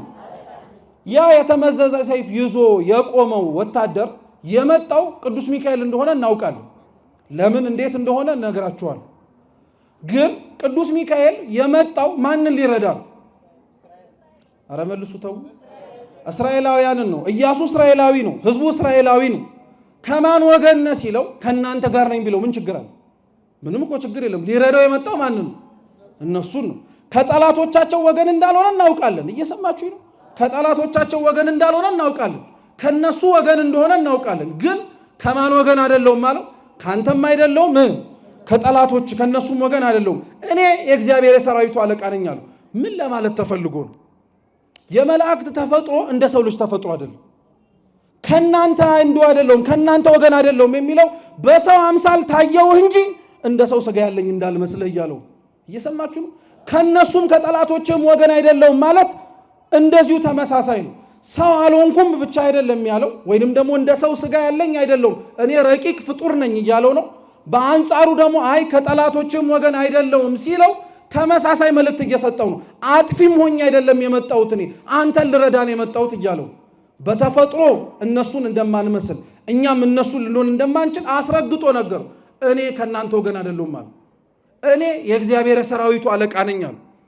ቀጠለና ታዲያ ጌታ ሆይ ምን እንዳረግ ትፈልጋለህ አለው ኢያሱ። ምክንያቱም እየታየው ያለው ወታደር ሆኖ ነው። ስለዚህ የእግዚአብሔር መልአክ ምን አለው? የቆምክባት ስፍራ የተቀደሰች ናትና ጫማህን ከምን አውልቅ አለው? ከእግርህ አውልቅ አለው። ልብ ብላችሁ አድምጡ። ይሄ የተመዘዘ ሰይፍ ይዞ ከፊት ለፊቱ የቆመው የእግዚአብሔር መልአክ ነው። የእግዚአብሔር የሰራዊቱ አለቃ እያለ ተደጋጋሚ ይናገራል። ዳንኤልም በትንቢቱ ላይ ተናግሯል። ከዋነኞቹ አለቆች መካከል አንዱ ሚካኤል ምን ሊያደርገኝ መጣ ብሎ ሊረዳኝ መጣ ብሏል። ይሄ ከፊት ለፊቱ የቆመው የእግዚአብሔር አለቃ ሚካኤል ነው የምንለው ለዛ ነው። ሲታየው ሲገለጥለት በሰው አምሳል የታየው የተገለጠለት ለምንድን? ሊረዳው ሊገነዘበው ሊያውቀው በሚችል መንገድ ነው መታየት ያለበት። መላእክት በባህሪያቸው ረቂቃን ናቸው። አይያዙም፣ አይጨበጡም፣ አይዳሰሱም። ሲታዩ ሲገለጡ ግን እኛ ልንረዳውና ልናውቀው በምንችለው መልኩ ይነገራል፣ ይታያልም ጭምር። ስለዚህ የማይታየው የእግዚአብሔር መልአክ በአይነ ሥጋ ለመመልከት ብንፈልግ ማየት የማንችለው የእግዚአብሔር መልአክ ለኢያሱ ግን ሲሆን የተመዘዘ ሰይፍ ይዞ የመጣ ሰራዊት መሰለው። ሁለተኛ ለምን ሰራዊቱ መስሎ ስታየው? ኢያሱ ወደ ኢያሪኮ እየሄደ ያለው ለውጊያ ነው። ስለዚህ አብሬ ለዘምት ነው የመጣሁት ብሎ ለሚሰራው አገልግሎት እንዲመች ብሎ የእግዚአብሔር መልአክ ሰራዊት መስሎ ታየው። ሁለተኛ ሶስተኛ የእግዚአብሔር መልአክ ለኢያሱ የታየው ለምንድን ነው? ጠላቶቹን ሊያድንለት ነው። ጠላቶቹን ሊያፍጠፋለት እሱን ሊያድነው ነፃ ሊያወጣው። የእግዚአብሔር መልአክ በነገራችን ላይ በተለይ ቅዱስ ሚካኤል ምን ያልተገኘበት የኦሪት ታሪክ አለ። በነገራችን ላይ ሚካኤልን ሰው እኮ ወዶ አይደለም በነገራችን ላይ ሁሉንም ነገር የሚለምን። ኢያሱ ጋር ስትሄዱ ጠላቶቹን ድል የሚያደርግ ሰይፍ ይዞ ቆሞ እንዳትፈራ እንዳትደነግጥ ብሎ የሚናገር መልአክ ሆኖ ታገኙታላችሁ። ኦሪት ዘፍጥረት ምዕራፍ 16 ላይ ብትፈልጉት ከአጋር ጋር ልጇን ይዛ ስትሰደድ አይዞሽ አትፍሪ ብሎ ሲያበላት ሲያጠጣት ያለ ሰው ወዶ መሰለ ሚካኤልን እንጀራ የሚለምነው? አጋርን ሲያበላት ስላየኩ ነው። ሰው ወዶ መሰለ ሚካኤልን እርዳኝ የሚለው? እስራኤልን ሲራዳ ስለተመለከተ እኮ ነው። ሰው ወዶ መሰለ እንዴ ሚካኤልን እንኳን ማብላትና መታደቅ ቀርቶ የእግዚአብሔርን መንግስት አውርሰኝ ብለን እኛ ሚካኤልን ልጠይቀዋለን? ለምን ብላችሁ አትጠይቁም? አንደኛ ነገሥት ምዕራፍ 19 ላይ ኤልያስ ወደ መጣበትና ወደ ከፍታው ቦታ ላይ ለመሄድ የእሳት ሰረገላ መጥቶ ከመንጠቁ በፊት የእግዚአብሔር መልአክ ቀሰቀሰውና ብላ አለው። ብላ በልቶተኛ መልሶ አሁንም ደግሞ ቀሰቀሰውና የምትሄድበት መንገድ ሩቅ ነውና ምን አርጋለው መልሶ ብላ አለው። የእግዚአብሔር መልአክ አያችሁት? እንኳን መሬታዊ ነገር ሰማያዊ ነገር ማውረስ የሚችል ነው። ስሙ የተመሰገነ ይሁን። እውነት ቅዱስ ሚካኤል እንኳን ለስጋችን ቀርቶ ለነፍሳችን የሚተርፍ ታላቅ መልአክ ነው። ይኸው ኤልያስን እኮ አሳያችሁ። ከነበረበት መሬት ወደ ሰማይ እንዲሄድ ምግብ ብላ ያለው እሱ ነው። ዛሬም ቅዱስ ሚካኤል በነገራችን ላይ እንዲህ አይነት ሰባኪ ነው። ሚካኤል እንዲህ አይነት ሰባኪ ነው። ስብከት ምንድን ነው ብላችሁ ብትጠይቁት ሚካኤልን የምትሄዱበት መንገድ ሩቅ ነውና ምን አርጉ ነው የሚለው? ብላ ቁረብ ነው የሚለው። ሌላ ተአምር የሚመጣ እንዳይመስል ቁረብ ነው የሚለው። ቶሎ ቶሎ ብላ ቶሎ ቶሎ ብላ ቅዱስ ሥጋውን ክቡር ደሙን ውሰድ። የምትጓዘው መንገድ ሩቅ ነው። የምትሄድበት የምትጠራበት አገልግሎት ሰፊ ነው። ስለዚህ ተዘጋጅ ነው። ወደ ታሪኩ ግን ስንመልሰው የእግዚአብሔር መልአክ የተባለው ይህ ቅዱስ ሚካኤል ሰይፍን መዞ ታየው ይላል። እስኪ ሰይፍን መዞ በሉ እንጂ ሰይፍን መዞ የቤተ ክርስቲያን ኪነ ህንፃ አሰራር ላይ አይታችሁ ከሆነ እዚህም ቤተ መቅደስ ገብታችሁ ከሆነ ከቤተ መቅደሱ ወይንም ደግሞ ቅድስተ ቅዱሳን ተብሎ ከሚጠራው ወደ ታቦቱ የሚመራው በር ላይ አይታችሁ ከሆነ በግራና በቀኝ ምንድነው የሚሳሉት? መላእክት ናቸው። ልብ ብላችሁ አታውቁ? መላእክት ናቸው። በአንድ እጃቸው ሰይፍ ይዘው በአንድ እጃቸው ደግሞ አፎቱን ይዘው የሰይፉን ሰገባ ማለት ነው የሚመልሱበት። እየሰማችሁ እንደዛ ይዘው ነው የሚታዩት። እና መላእክት ሰይፍ ይዘው የሚታዩበት ዓላማና ምክንያት አላቸው። አንደኛው ሰይፉ የእግዚአብሔር ኃይል ምክንያት ነው። ስለዚህ ሰይፉን ይዞ ታየው ማለት የእግዚአብሔር መልአክ የእግዚአብሔርን ኃይል ይዞ ፊት ለፊቱ ታየው ማለት ነው። አሸናፊነቱ፣ ረዳኢነቱ፣ ሁሉንም ነገር የሚያደርገው ቅዱስ ሚካኤልም ከማን በተገኘ ኃይል ነው? የእግዚአብሔር ኃይል። ሰይፉ ማለት እሱ ነው። እየሰማችሁ ነው። ከራሱ ማንም ምንም ሊያደርግ የሚችል የለም። የእግዚአብሔርን ስም የተሸከመ መልአክ ስለሆነ ሰይፉን ይዞ ኃይሉን አሳየ። ሁለተኛ ሰይፍ ይዘው የእግዚአብሔር መላእክት የሚታዩት ሰይፍ ይቆርጣል፣ ይለያያል አንዱን ከሌላው። የእግዚአብሔር መላእክትም ሰይፍ የሚይዙት ኃጢአታችንን ከኛ ቆርጠው አስወግደው የሚጥሉልን ስለሆኑ ነው። አምኖ ለለመናቸው ኃጢአት በደሌን እንድተው እርዳኝ ላለው ሚካኤል ሰይፍ ይዞ ታየ ማለት እሱ ነው። ለዛ ነው በጣም የሚታወቁ የቅዱስ ሚካኤል ስዕሎች መካከል አንዱ በእግሮቹ ሰይጣንን ረግጦ በአንድ እጁ ሚዛን ይዞ በሌላ እጁ ደግሞ ምን ይዞ ነው የሚታየው? ሰይፍ ይዞ ነው የሚታየው። በእግዚአብሔር ኃይል ሰይጣንን እንዳሸነፈው በእግዚአብሔርም ኃይል አሁንም በተሰጠው ሰይፍ ከኛ ኃጢአትን የሚያርቀው መልአክ ቅዱስ ሚካኤል ሰይፍን ይዞ ታየው። ከዛ በኋላ ግን ተናገረው። ሰይፍ ይዞ ስላየው አይደለም ያወቀው። ልብ ብላችሁ ስሙ። ሰይፍ ይዞ ስላየው ከፊት ለፊቱ ቆሞ እኔ የእግዚአብሔር የሰራዊቱ አለቃ ነኝ ብቻ ስላለው አይደለም የእግዚአብሔር መልአክ መሆኑን ኢያሱ አውቆ የሰገደለት የቆምክባት ስፍራ የተቀደሰች ናትና ምንህን አውልቅ ስላለው።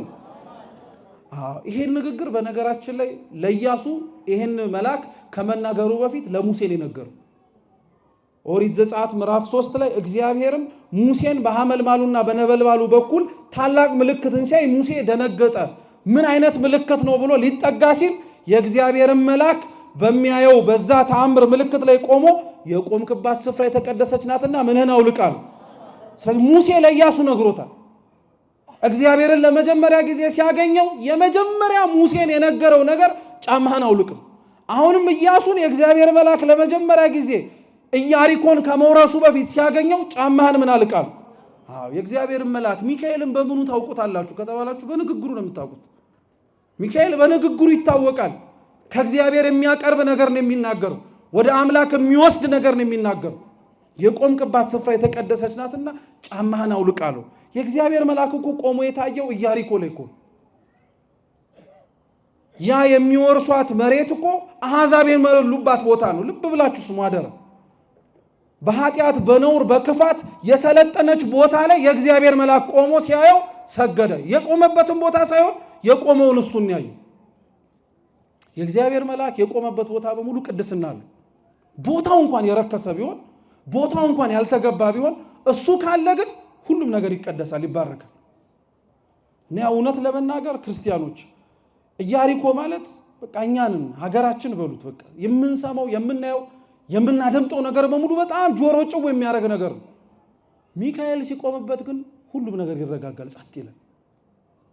ሁሉም ነገር ልብ ማለት እንድንችል ፊታችንም ይከፈታል፣ እንጽናናለን። ራሱ እርሱን ቆሞ ስናየው እውነት ቅዱስ ሚካኤል እንኳን በሀገራችን ብቻ ሳይሆን በሁላችን ሰውነት ላይ ይቆምልን። በጣም ማንመች ሰዎች ስለሆነ ተናገረው። የቆምክባት ስፍራ የተቀደሰች ናትና ጫማህን አውልቅ አለው። ጉዳዩ ከጫማ ማውለቅ ጋር አይደለም። አንደኛ ጫማህን አውልቅ እያለው ያለው ለምን መሰላችሁ? ጫማ የኛ እግር መሬት ላይ ያለው ቆሻሻ እንዳይነካው የሚከላከል ነገር ነው። ጫማህን አውልቅ ማለት መሬት ከተባለው ከአካል ጋር እንዳትገናኝ የሚያደርግህን ነገር አውጣ እያለው። ምን ማለት መሰላችሁ? መሬቱ እግዚአብሔር ነው፣ እግራችን እኛ ነን። ጫማው መካከል ላይ ያለው እኛና እግዚአብሔርን ላያገናኘን የሚችለውን ነገር አውልቃችሁ ጣሉ እያለ ነው። እየሰማችሁ ነው? ይሄ ሁሉ ክፋታችን፣ ነውራችን፣ ዘረኝነታችን፣ አድመኝነታችን በልባችን ውስጥ የሰለጠነብን ከእግዚአብሔር ጋር እንዳንገናኝ ያደረገን ነገርን በሙሉ ምን አድርጋችሁ ጣሉት? አውቃችሁ ጣሉት። የቆማችሁባት ስፍራ ምን ያደረገች ናት? የተቀደሰች ናትና አለ። ሁለተኛስ ጫማ የሚሰራው ከሞተ የእንስሳ ቆዳ ነው። የሞተ የእንስሳ ቆዳ ነው አንድ ሰው ጫማ አድርጎ በጊዜው ይራመድበት የነበረው። ጫማ አድርጎ አሰርቶ በማሰሪያ ቋጥሮ ከዛ ላይ ይራመድበት ነበር። ምን ማለት መሰላችሁ? ጫማን አውልቀጣል ማለት ጫማ እስራት አይደለ? ከእስራት መጀመሪያ ተፈታ። ኃጢአት ነውርህን ተወው። የቆምክባት ስፍራ ምን አይነት ቦታ እንደሆነች ወቋት። የቆማችሁባት ስፍራ የእግዚአብሔርን ድምፅ የምንሰማበት ብቻ አይደለም። የቆማችሁባት ስፍራ ተአምር የምታዩበት ብቻ አይደለም። የቆምንባት ያለንባት ቤተ መቅደስ የእግዚአብሔር አካሉ ናት። እዚህ ሰው ጫማውን ካላወለቀ የት ሊወልቅ ነው? እዚህ ሰው ራሱን ዝቅ ካላረገ የት ራሱን ዝቅ ሊያረግ ነው? እዚህ ሰው ራሱን ከእግዚአብሔር ጋር ሊያገናኘው የሚችለውን ነገር አውልቆ ካልጣለ የት ሊጥል ነው? እዚህ ነው መቀደስ፣ እዚህ ነው መባረክ፣ እዚህ ነው ንጽህናንና እዚህ ነው ቅድስናን ገንዘብ አድርጎ መሄድ የሚቻለው አላቸው። ቅዱስ ጎርጎርዮስ ዘኑሲስ ደግሞ በተለየ መልኩ ይተረጉማል። ምን ይላል መሰላችሁ? ያረጎት ጫማ ወይም ኢያሱ እግር ላይ ያለው ጫማ ማለት ኦሪት ዘፍጥረት ምዕራፍ 3 ላይ አዳምና ሔዋን የብርሃን ልብሳቸው ሲገፈፍ እግዚአብሔር ያለበሳቸው የቁርበት ምሳሌ ነው ይላል። እየሰማችሁ ነው? ቁርበቱን አዳምንና ሔዋንን ያለበሳቸው እግዚአብሔር አገልድመው ሊወጡ ሲሉ ውጭ የሚወጡበትን አያውቁትም። እነሱ እንደ ገነት ነው የመሰላቸው ዓለም፣ ብርድ የሌለበት ሁሉም ምቹ የሆነበት ነበር የመሰላቸው። እየሰማችሁ ነው? እግዚአብሔር ግን አይ ኀፍረተ ሥጋችሁን የለበሳችሁት ብቻ አይበቃችሁም ውጭ ስትወጡ፣ ስለዚህ ቁርበት ላልብሳችሁ አለና የሞተ የእንስሳ ቆዳ ልብሳቸው አድርገው እንዲለብሱት አደረገ። ከሞተው ከእንስሳ ቆዳ በፊት ካገለደሙት የበለስ ቅጠል በፊት አስቀድሞ ይለብሱት የነበረው የብርሃን ልብስ ነው። የምን ልብስ? የብርሃን ልብስ ነው። የብርሃን ልብሳቸውን አውልቀው ቆዳ ወደ ማድረግ ደረጃ ወረዱ። ዛሬም የእግዚአብሔር ልጆች የሚያሳየንን ነገር በሙሉ አሽቀንጥረን ጥለን መሬታዊ ከሆንን ሰንብተናል። ዓለማዊ አስተሳሰብ፣ ዓለማዊ ንግግር፣ ዓለማዊ አኗኗር። አዳምና ሔዋን እኮ አሁን ቁርበታቸውን አውልቆ የብርሃን ልብስ ለብሰው ገነት ውስጥ እየተመላለሱ ነው። እኛ የነሱ ልጆች ግን እግዚአብሔር የሰጠንን የብርሃን ልብስ ቅድስና ለብሰን በብርሃኑ መመላለስ ሲጠበቅብን እኛ ቁርበት ካለበስን ብለን እናስቸግራለን። ለራሳችንም አላወቅንበትም። አያችሁ? ስለዚህ ያረጋችሁት ልብስ አይሆናችሁም እያላችሁ የምትኖሩት ኑሮ አይበጃችሁም። የምታስቡት ክፉ ሐሳብ ይቅርባችሁ። ቅዱስ ጎርጎርዮስ የተናገረውን ይሄን ቃል ቅዱስ ባስልዮስ ዘቂሳርያ ደግሞ እንዲህ ይላል። እግዚአብሔር ሰው አብሮት እንዳለ የሚታወቀው ሐሳቡ ተቀድሶ ንግግሩ ተባርኮ ስራው ተከናውኖ ሲታይለት ነዋል። ይህን እግዚአብሔር ለሁላችን ያድርግልን። ይሄ ከሌለው ግን አንድ ሰው እግዚአብሔር አብሮት እንደሌለ ይታወቃል። ጫማችሁን ከእግራችሁ አውልቁ አላቸው። ጫማህን ከእግርህ አውልቅ ሲለው እየነገረው ይሄንን የምትጓዘውን ጉዞ ኢያሪኮን ድል ማድረግ የምትፈልግ ከሆነ አሸንፈም መግባት የምትፈልግ ከሆነ ያረከውን ሰዋዊ ነገሮችን በሙሉ አሽቀንጥረህ ጣለዋል። እውነት እኮ ነው። በነገራችን ላይ አሁን እግራችን ላይ ሁላችንም ያረግነው ጫማ እንደፈለግን እንድንራመድ ያስቻለን ነው አይደል? ነው አይደለም? ባዶ እግሩን እንደሆነ ሰው ጫማ ያረገ ሰው አይሳቀቅም አይደል? ቢያንስ እንኳን የሆነ ነገር ቢወጋ እንኳን ቀድሞ የሚወጋው ምኑን? ጫማውን ነው። ምን ማለት መሰለ? ጫማን አውልቅ ማለት በራስ መመካትን አውልቀ ጣለው እያለ ነው እግዚአብሔር። በራስ መመካትን ሞከርከው፣ አየኸው፣ በቃ ሞከርከው፣ አየኸው፣ የአቅምህን ጣርክ ቶ ከዚህ በኋላ ጫማህን አውልቅ ማለት በራስ መመካት አቁምና የሚመካ ቢኖር በማን ይመካ? ሁላችንም ጫማችንን ማውለቅ እንድንችል እግዚአብሔር ይርዳል። ደጉ መልአክ ቅዱስ ሚካኤል በቸርነቱ በምሕረቱ ለእግዚአብሔር የማያስቀርበውን ነገራችንን በሙሉ አውልቀን መጣል የምንችልበትን ጉልበቱን ይስጠን። የሰማነውን በልቦናችን ሰሌዳ ይጻፍልን። ያስተማረን የመከረን አምላካችን ስሙ የተመሰገነ ይሁን። በተማርነው ፍሬ እንድናፈራ ይርዳን። ከምንም በላይ የሰማነውን ለመኖርም አምላካችን ይፍቀድልን። በጎደለው በነጠበው በክቡራን አባቶቻችን ካህናት በሊቃውንት የሚታረም ይሁን። ወስብሐት ለእግዚአብሔር።